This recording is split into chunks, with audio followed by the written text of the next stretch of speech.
कि जो भी मुर्दा दफनाकर लवाकिन जाते थे, ये उस मुर्दे की कब्र खोदकर और उसकी ज्वेलरी जो भी वो पहना है मुर्दा, ये उसके हाथों से, उसके गले से, उसके ब्रेसलेट सिस्टम सब उसके उतार लेता था। कब्र खोद के कब वो गोरकन की आंख लगे और कब मैं इस कब्र की खुदाई करके वो सारा माल निकालूं।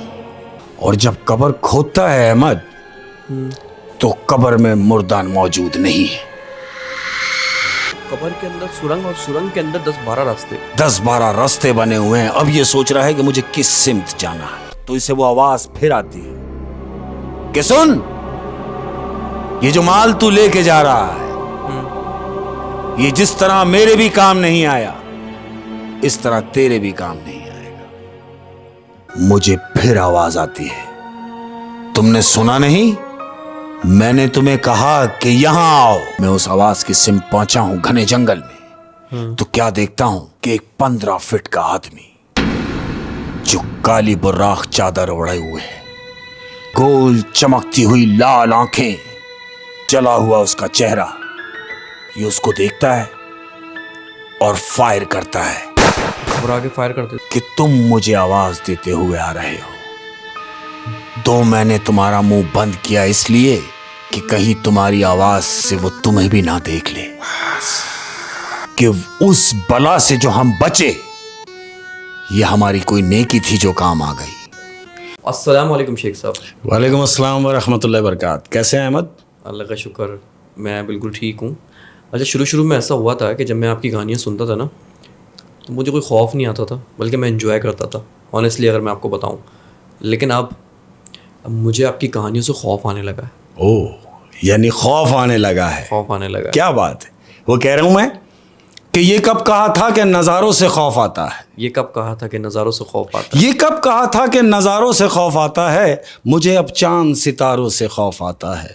मैं दुश्मनों के किसी वार से नहीं डरता, मुझे अपने ही प्यारों से खौफ आता है। और मिले हैं दोस्तों बेसाखियों से गम इतने, मिले हैं दोस्तों बेसाखियों से गम इतने, मेरे बदन को सहारों से खौफ आता है। वाह वाह वाह वाह वाह वाह।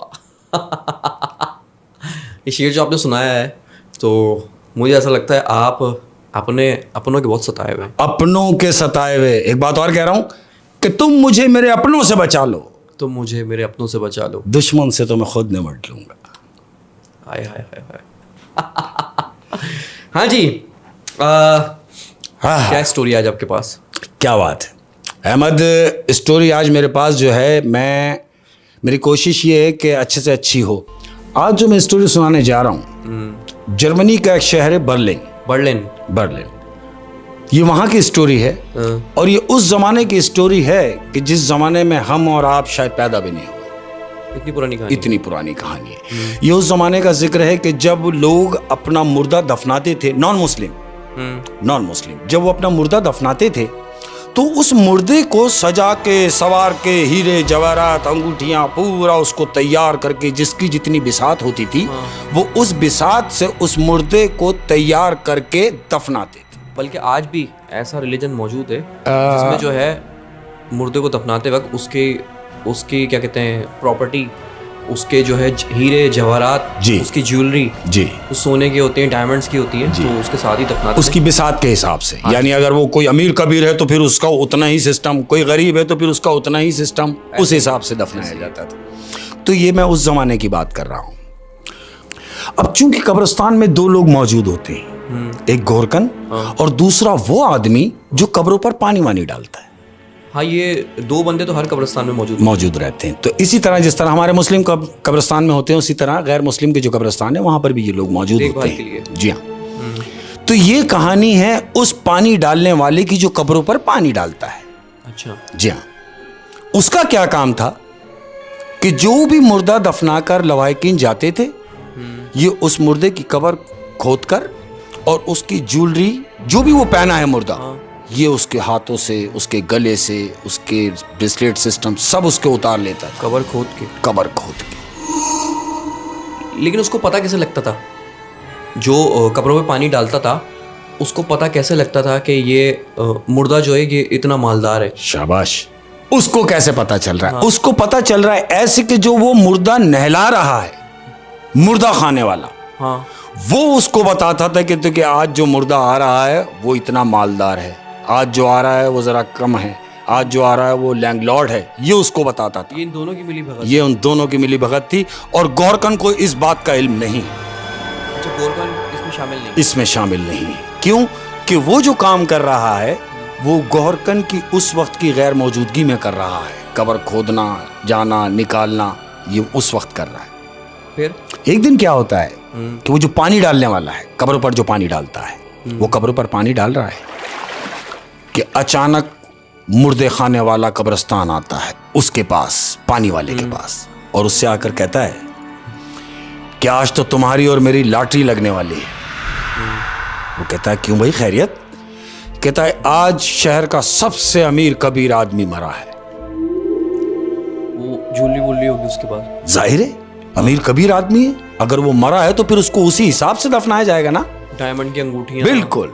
वो यही बेस बनाकर उससे कहता है कि तुम्हारी और मेरी लॉटरी लगने वाली है। खुश होता है वो पानी डालने वाला भी और वो भी, दोनों खुश होते हैं।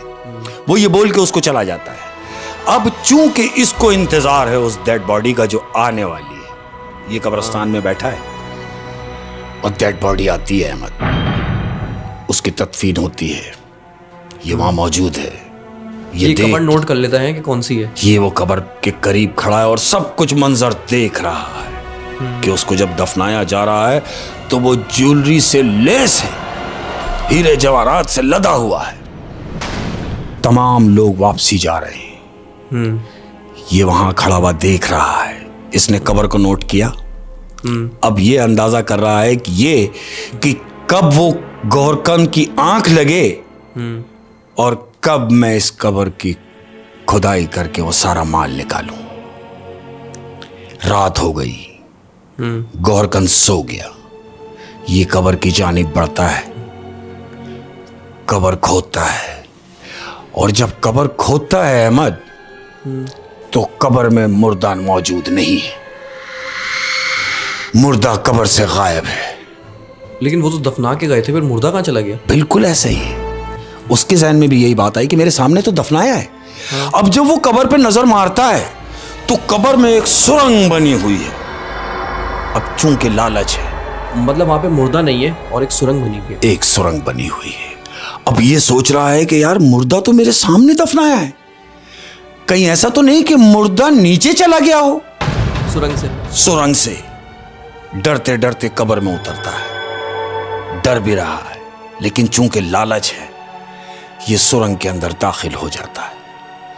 अब जब सुरंग में दाखिल होता है तो काफी जाने के बाद ये क्या देखता है कि उस सुरंग के 10-12 रास्ते बने हुए हैं अंदर। कब्र के अंदर सुरंग और सुरंग के अंदर 10-12 रास्ते बने हुए हैं। अब ये सोच रहा है कि मुझे किस सिमत जाना है। तो क्या वो सुरंग इतनी कुशादा थी कि वो बाकायदा उसमें चल के जा रहा है खुल्लम खुल्लम? नहीं अहमद, वो रेंगता हुआ जा रहा है, लेट के जा रहा है उस सुरंग में। इतनी हाइट नहीं है कि वो खड़ा होकर चल पड़े। वो लेट के सुरंग में जा रहा है और ये उससे करवा रही है उसकी लालच। अब जब ये सोचता है कि मुझे किस सिमत जाना है, ये सोच में ही होता है कि इसको एक आवाज आती है कि रुक, कहां जा रहा है? तू मेरा माल लेने आया है। तो ये परेशान हो जाता है और कहता है कि हां, मैं इसी नीयत से आया हूं। तो आवाज कह रही है कि तू सही सिमत जा रहा है, जिस तरफ तू जा रहा है माल सब वही है, लेकिन याद रख ये माल ना तो मेरे काम आया है और ना तेरे काम आएगा। मरने के बाद किसके काम आता है? किसके काम आता है? ये उस सिमत गया। और ऐसा ही हुआ अहमद कि उसको वहां से वो सारे जवाहरात मिले। ये उनको समेट कर वापसी आ रहा है। अब जब वापसी की तरफ आया है, बिल्कुल निकलने के सिस्टम से है कि बस अब मैं बाहर निकलूंगा, तो इसे वो आवाज फिर आती है कि सुन, ये जो माल तू लेके जा रहा है, ये जिस तरह मेरे भी काम नहीं आया, इस तरह तेरे भी काम नहीं आएगा। इसने उसकी बात को दरगुजर किया और बाहर के रास्ते की तरफ रेंगता हुआ जा रहा है। अब ये क्या देखता है कि जैसे ही कब्र के लास्ट स्टेप पर ये पहुंचा है, हाँ। तो क्या देखता है कि ऊपर से कब्र बंद हो चुकी है। किसने बंद की कब्र? किसने बंद की? उस गोहरकन ने, जो सो रहा था। वो सो रहा था, उसने रात के गश्त में देखा कि ये कब्र, ये तो ताजी थी, फिर क्यों खुली हुई है? ये सोच के उसने उस कब्र को बंद कर दिया और उस कब्र के साथ वो भी बंद हो गया जिसको लालच उस कब्र के अंदर तक ले गई थी। लालच का सुना तो था कि बुरी बला है, लेकिन ये इतनी बुरी बला है कि कब्र तक ले गई। बिल्कुल। और ना कि सिर्फ कब्र तक, बल्कि कब्र के अंदर एक सुरंग है, उस तक ले गई। बिल्कुल ले गई। और उसने वो गैबी आवाज सुनी जी, और वो उससे भी नहीं डरा। नहीं डरा। उसने फिर भी माल को लिया। बिल्कुल लिया। और वो ऊपर की तरफ चला, क्योंकि सिर्फ सवार था माल, और वो माल उसकी जान ले बैठा। वो माल भी उसके काम नहीं है। हाय हाय हाय हाय। काफ़ी इससे इबरतनाक वाक़या है, और ये उन लोगों के लिए भी इबरत है जो माल माल माल करते हैं। सिर्फ माल करते हैं। अरे क्यों करते हो? कुछ साथ नहीं जाना। हाँ। कुछ भी तो साथ नहीं जाना। और अगर साथ जाना भी है तो वो नहीं आना। हाँ, और अगर साथ ले, कुछ लोग अगर ये सोच के मुर्दे के साथ वो माल दफना रहे हैं कि शायद जितना ज्यादा माल होगा तो वहां बख्शिश हो जाएगी, उन्हें कोई बताओ कि वहां नोट नहीं चलेगा, वहां सिर्फ अमाल चलेंगे। और लोगों को इबरत हासिल करनी चाहिए, और क्योंकि कब्र की करेंसी जो है वो अमाल है, माल नहीं है। वाह वाह वाह, बिल्कुल। और देखिए ना, इंसान को दुनिया में आने का टाइम पता है लेकिन जाने का नहीं पता, क्योंकि मौत तो किसी भी वक्त आ सकती है। मौत किसी भी वक्त आ सकती है, और मौत का फरिश्ता भी किसी वक्त आ सकता है। हाँ। किसी भी वक्त। मैं एक छोटी सी कहानी शेयर करूंगा तुम्हें। मौत का फरिश्ता किसी वक्त भी हाजिर हो सकता है। वो कैसे हो सकता है? ये जो कहानी मैं तुम्हें सुनाने जा रहा हूं, ये यूनिवर्सिटी के बच्चों की है। यूनिवर्सिटी की यंगस्टर बच्चे हैं। हाँ। ये कश्मीर का प्लान बनाते हैं पिकनिक के लिए, कि सब मिलके कश्मीर जाएंगे। दिन आ जाता है, पिकनिक की डेट आ जाती है। अच्छा। बस हायर की हुई, सब लोग बस में सवार होते हैं और गाड़ी रमादमा होती है। अब गाड़ी हाईवे पे चढ़ी है और गाड़ी रनिंग में है। रनिंग में, क्योंकि सब यंग हैं। हाँ। बस में मस्तियां कर रहे हैं, गाने बज रहे हैं, क्योंकि यूनिवर्सिटी के लड़के और पिकनिक पे तो अक्सर ऐसा होता है। बिल्कुल ऐसे खुशगवार माहौल होता है। खुशगवार माहौल, शोर शराबा हो रहा है। हाँ। जब हाईवे पे चढ़ती है तो तकरीबन 2.5-3 घंटे के बाद हाँ। बस ड्राइवर गाड़ी साइड में लगाता है किसी होटल पर, यानी जिसको हम ढाबा बोलेंगे। हाँ। हाईवे पे जाते हैं तो आप ढाबे देखते होंगे दोनों साइड पे। हाँ। ढाबे पे गाड़ी लगाता है, वहां पे वो लोग थोड़ा सा खाना वाने का अपना करते हैं, चाय वाय पीते हैं, कुछ लोग वॉशरूम चले जाते हैं। 20-25 मिनट वहां रुकने के बाद ड्राइवर हारन मारता है, सब लोग गाड़ी में वापस आते हैं। अब चूंकि रात का पहर शुरू होने लगा है, मगरिब खत्म हो गई है, गाड़ी रमादमा है। गाड़ी एक ऐसी जगह चली गई है कि जहां अंधेरा गुप है, सिर्फ बस की हेडलाइट है, आसपास पहाड़े, घने ऊंचे दरख्त, और गाड़ी रमादमा है। ड्राइवर की अचानक नजर पड़ती है बीच रोड के ऊपर। ये क्या देखता है कि एक सफेद बुर्राख कपड़ों के अंदर कोई ज़ईफ आदमी हाथ से इशारा करता है। उन पहाड़ों में कहां से आ गया वो? अचानक आ गया वो? बिल्कुल अचानक उस गाड़ी के सामने हाजिर हो जाता है। तो ड्राइवर गाड़ी बचाते हुए रोकता है, तो वो शख्स जो वहां बीच रोड पे खड़ा हुआ था, वो ज़ईफ आदमी है। हाँ।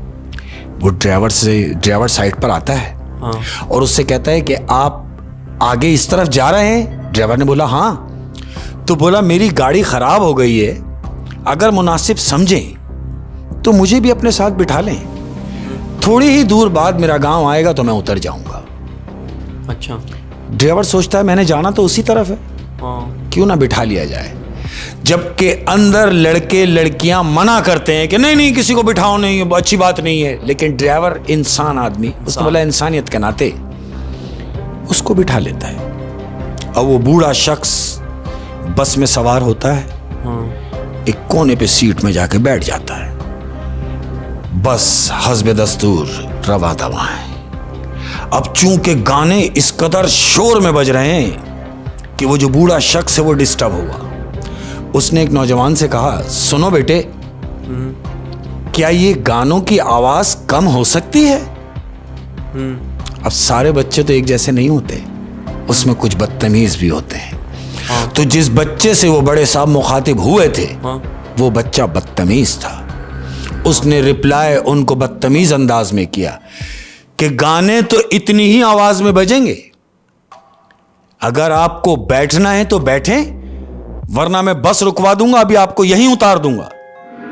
उनकी उम्र का भी लिहाज नहीं किया? नहीं किया। मैंने कहा ना, बदतमीज, उम्र का लिहाज नहीं किया। तो बड़े साहब ने उनसे कहा, उस बच्चे से कहा कि नहीं बेटे, बदतमीजी नहीं, आप मेरी उम्र का ख्याल करें और मुझसे बदतमीजी ना करें। उसने फिर रिपीट किया कि आप बकवास ना करें, तमीज से बैठें, हम जवान हैं, हम यंग हैं, हम अल्लाह गुल्ला नहीं करेंगे तो कौन करेगा? अरे हम लोग मस्ती नहीं करेंगे तो क्या आप करेंगे इस उम्र में, जबकि आप सब कुछ देख चुके हैं, आपकी अब मरने की उम्र है। बड़े साहब को ये बात नागवार गुजरती। जब वो नागवार गुजरती है तो उससे कहते हैं कि नहीं बेटा, मौत का कुछ नहीं पता। तुम कह रहे हो कि मैं मरने की दर पे हूं, क्या पता मुझसे पहले तुम मर जाओ। क्या कहा? कि मुझसे पहले तुम मर जाओ। उम्र से मौत का कोई ताल्लुक नहीं? कोई ताल्लुक नहीं, उम्र से मरने का कोई ताल्लुक नहीं। क्या पता मुझसे पहले तुम मर जाओ।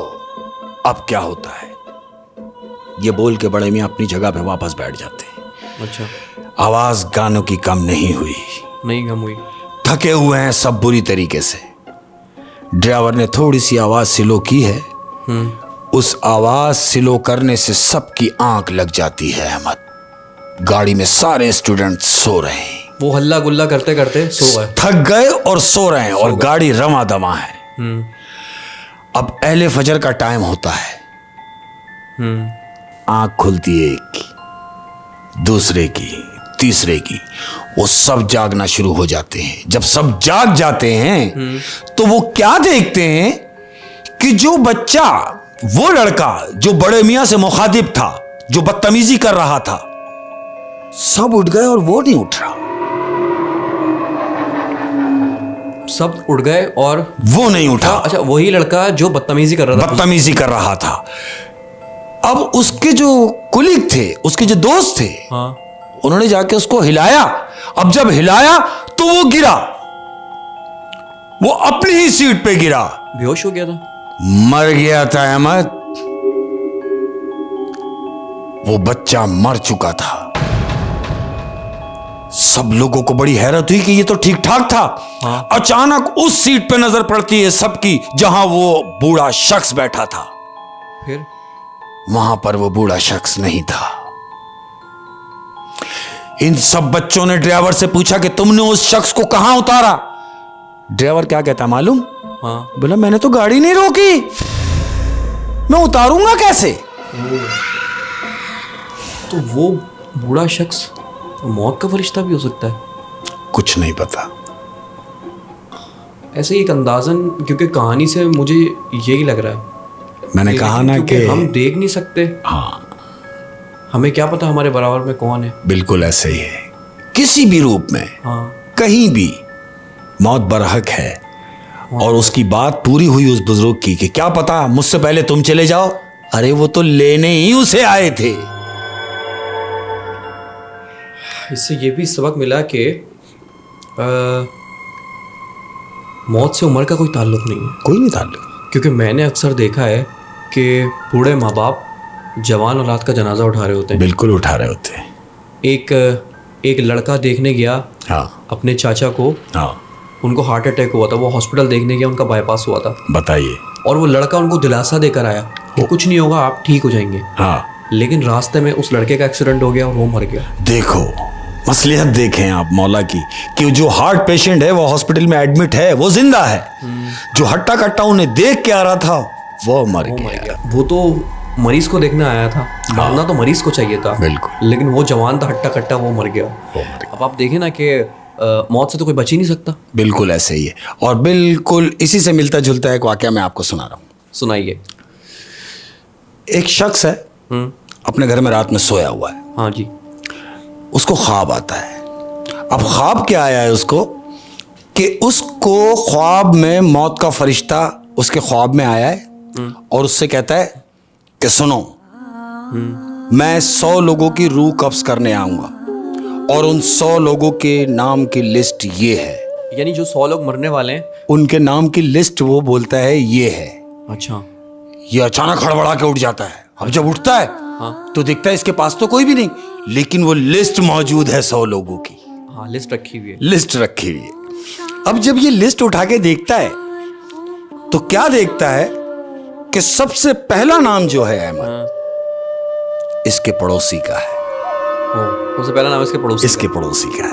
वो कहता है यार मेरा पड़ोसी तो बहुत अच्छा आदमी है, मैं इसको बता देता हूं जाके कि तेरा नंबर आ गया है। अच्छा। ये उसके घर जाता है।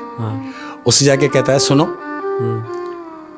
कि तुम्हारा टाइम पूरा हो गया। वो कहता है कैसी बातें कर रहे हो? कह रहा मैं तुमसे कह रहा हूं, ये देखो 100 लोगों के नाम की लिस्ट, इसमें सबसे ऊपर तुम्हारा नाम है। और अब सबको जाना है जितने की नाम की लिस्ट है, और तुम्हारा नाम सबसे ऊपर। तुम्हारा नाम सबसे ऊपर है। वो कहता है यार तुमने मुझे आके इत्तला दी, तुम मेरे कितने अच्छे पड़ोसी हो, बैठो मैं तुम्हें ऐसे नहीं जाने दूंगा, मैं तुम्हें शरबत पिलाए बगैर नहीं जाने दूंगा। अच्छा। उसके लिए वो शरबत बना के लाता है, उसे वो शरबत पेश करता है, वो शरबत पीता है और पीते ही सो जाता है। क्यों? क्योंकि वो जो शरबत पिलाया गया है उस शरबत में वो नींद की गोली डाल देता है। उसका पड़ोसी वो नींद की गोली क्यों डालता है मत मालूम? वो नामों की लिस्ट उठाता है और अपना नाम सबसे ऊपर से मिटा के सबसे नीचे लिख देता है। ओ, समझ रहे? सबसे नीचे लिख देता। अब ये मरेगा भी बाद में क्योंकि नीचे नाम लिख, नीचे नाम आ गया। अब जब वो जो सोया हुआ है वो हड़बड़ा के जब उसको छीटा बीटा, क्या हो गया? बोले यार मेरी आंख लग गई। बोला हाँ तुम सो गए? मैंने बोला तुम्हें उठाऊं यार? ये बोलता बहुत शुक्रिया, हाथ वाथ मिला के बाहर निकलता है। अब जो वो सोच रहा है जिसके पास वो लिस्ट आई, यार मेरा पड़ोसी तो बहुत अच्छा आदमी है, मैंने इसको इसके मरने की इत्तला दी, इसने मुझे शरबत पिलाया, तो क्यों ना ऐसा किया जाए कि लिस्ट बजाय ऊपर से शुरू करने के लिस्ट नीचे से शुरू कर देता हूं। उधर भी पहला ही था, नीचे से भी वो पहला ही है, तो मौत का कोई टाइम नहीं। मौत इधर उधर बिल्कुल बरहक है। हो शेख साहब, कोई कहानी बची है? हाँ अहमद, अब जो कहानी मैं तुम्हें सुनाने लगा हूं वो एक मेहनती ट्रक ड्राइवर की कहानी। मेहनती ट्रक ड्राइवर। मेहनती इसलिए कहेंगे कि ये जो ड्राइवर होते हैं ये बड़ा मेहनत का काम है अहमद, को मजाक नहीं। ये 12-12 घंटे गाड़ी चलाते हैं। बिल्कुल, और खास तौर पे उनके लिए कि जो बड़े ट्राले चलाते हैं, बड़े ट्रक चलाते हैं, उनका ध्यान तो थोड़ा सा इधर से उधर से। बिल्कुल, गलती की गुंजाइश ही नहीं।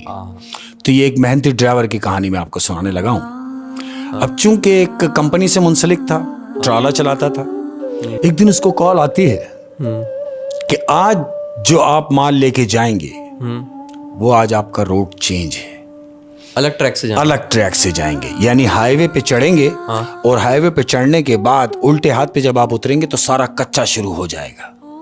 अच्छा।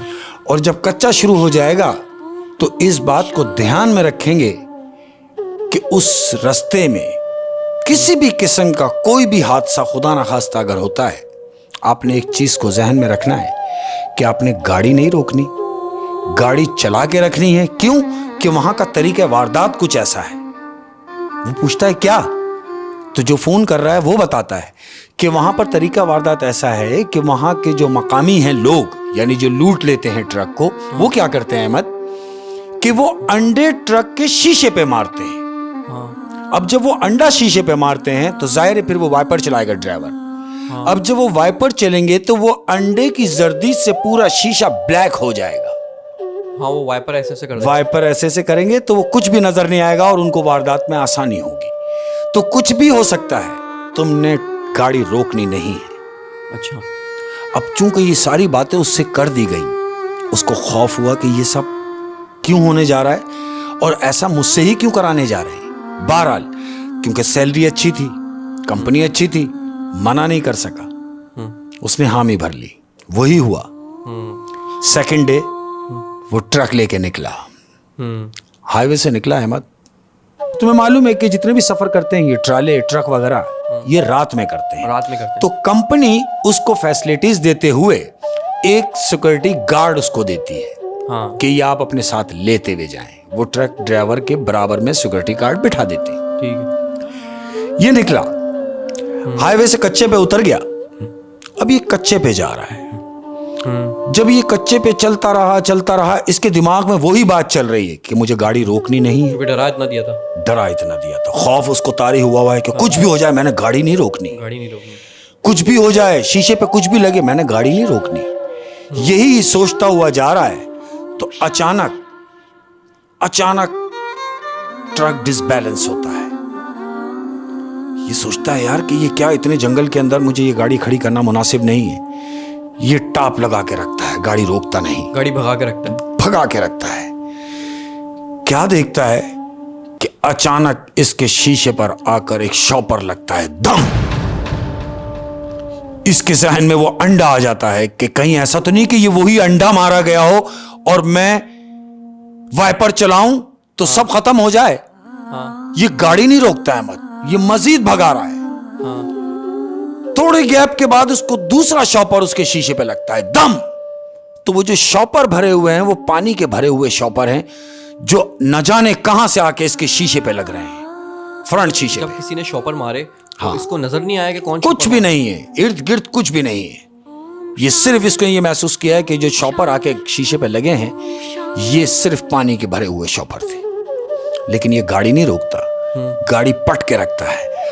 ये इस सिचुएशन में है कि अब क्या किया जाए। ये गार्ड की तरफ नजर रखता है, गार्ड गनूदगी में है। ये गार्ड को झंझोड़ता है और उसको उठाता है। गार्ड उठता है, क्या हुआ? कहता है, बेवकूफ तुम देख नहीं रहे क्या हुआ? बोला, नहीं मेरी तो आंख लग गई थी।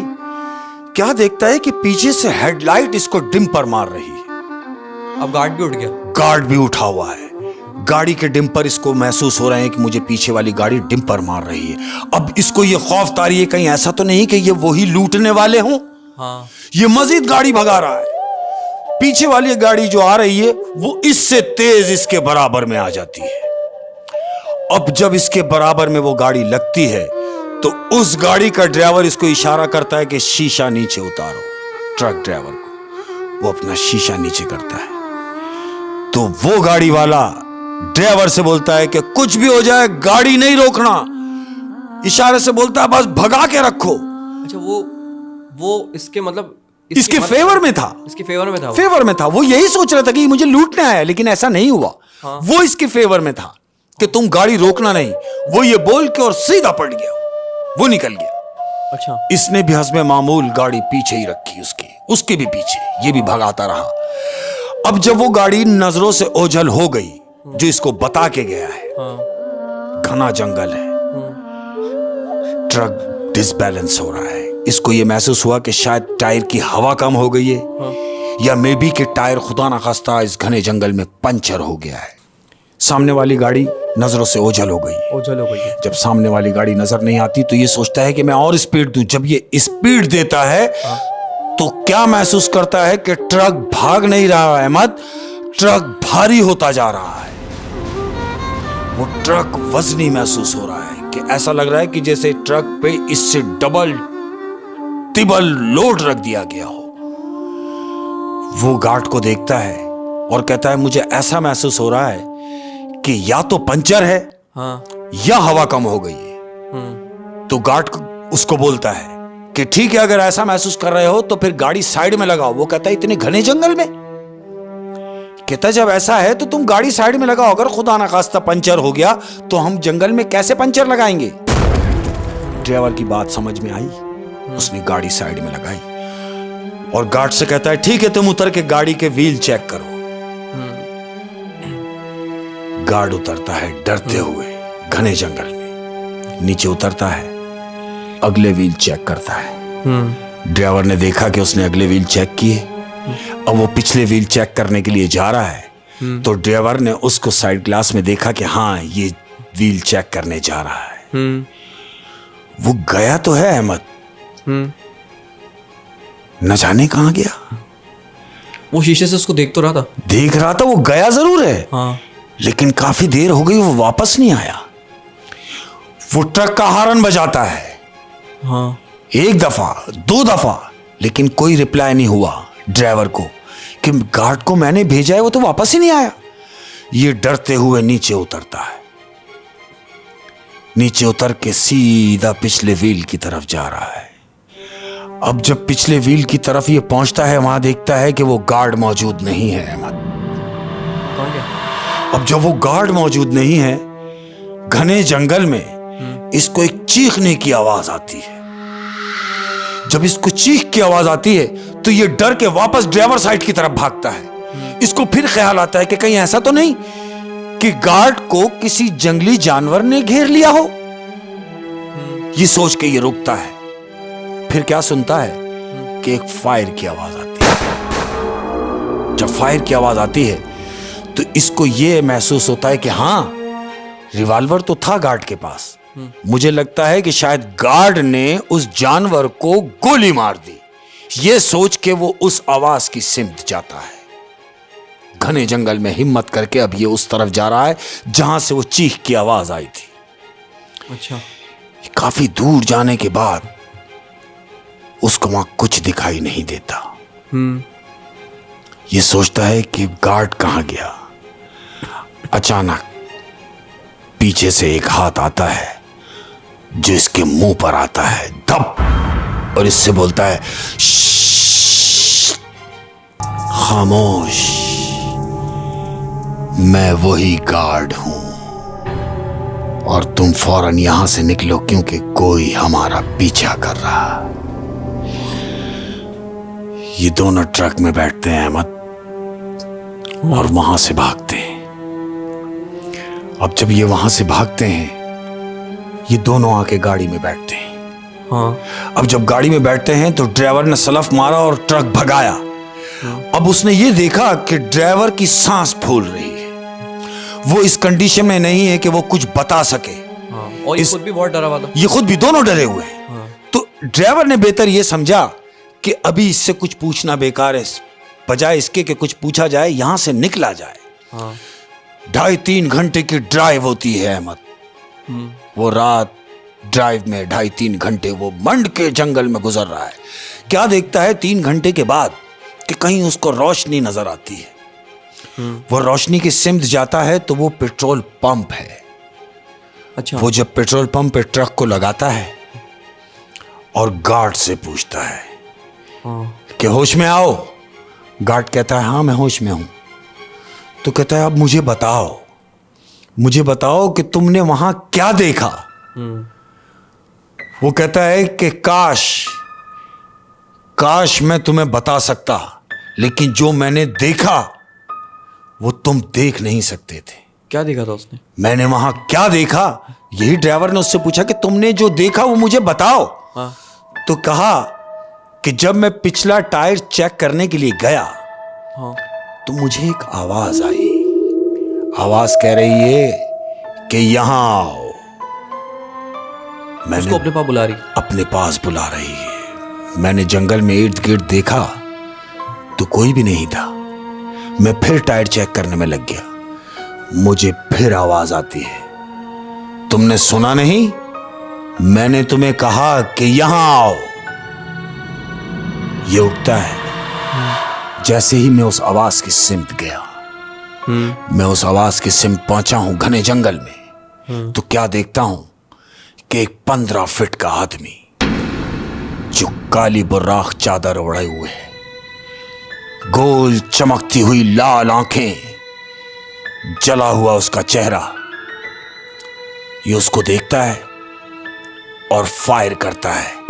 और आगे फायर करते थे। कहता है मैंने फायर किया और फायर करते ही मैं दरख्त के पीछे छुप गया। मैं दरख्त के पीछे छुप गया। इतने में मैंने सुना कि तुम मुझे आवाज देते हुए आ रहे हो। तो मैंने तुम्हारा मुंह बंद किया इसलिए कि कहीं तुम्हारी आवाज से वो तुम्हें भी ना देख ले। मैंने तुम्हारा मुंह बंद किया। उसके बाद मुझे होश नहीं था और जब मेरी आंख खुली है तो मैं ट्रक में था। और अब तुम्हारे सामने हूं। बस ये समझो कि उस बला से जो हम बचे, ये हमारी कोई नेकी थी जो काम आ गई, वरना उस जंगल से निकलना किसी के बस की बात नहीं थी, और आज हम दोनों भी इस दुनिया में ना होते। अच्छा, वो हमारा पीछा कर रहा था, न जाने कितने दूर पीछे से। वो जो ट्रक भारी हुआ था, वो भारी हुआ था, वो ट्रक पे सवार था अहमद, जो ट्रक भारी हुआ था वो ट्रक पे सवार था। और वो जो थैलियां जो लगी थी, उन्होंने जब देखा था तो आसपास तो कोई भी नहीं था, लेकिन वो थैलियां आके ट्रक प्रॉपर लग रही थी। तो ये उन्हीं का काम था, उन्हीं लोगों का काम था। ओए। अच्छा, जब भी कहते हैं कि सफर अगर आप करें तो आपको दिन में करना चाहिए, क्योंकि मजबूरी, क्योंकि ट्रैफिक अलाउ नहीं होता दिन में। वो रात में ही सफर करते हैं ये लोग, वो रात में ही सफर करते हैं ये लोग। लेकिन बड़े दिल गुर्दे की बात होती है अहमद कि ये रात का सफर, जंगल के गुजर है, जंगल है, बियाबान है, पहाड़ है, रेगिस्तान है, इनका बड़ा हौसला होता है ये जो ड्राइवर होते हैं। मैं सलाम पेश करता हूँ इन लोगों को यार, कि ऐसी ऐसी जगह चले जाते हैं जहाँ आदमी तसव्वुर भी नहीं कर सकता। शेख साहब रोजी खींच के ले जाती है। हाँ, पेट खींच के ले जाता है, पेट खींच कर ले जाता है। क्या बात हो।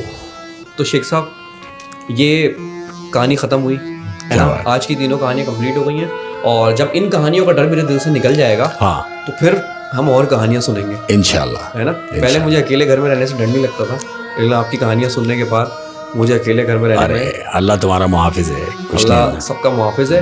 और दूसरी बात ये कि आपकी कहानियाँ लोग बड़ी पसंद कर रहे हैं। क्या बात। ना कि सिर्फ पाकिस्तान में, बल्कि हमारे पड़ोसी मुल्क हिंदुस्तान में भी आपको बहुत पसंद किया जा रहा है, और आपको बहुत अप्रिशिएट किया जा रहा है, और कहते हैं यार शेख साहब की कहानियों का हमें वेट रहता है।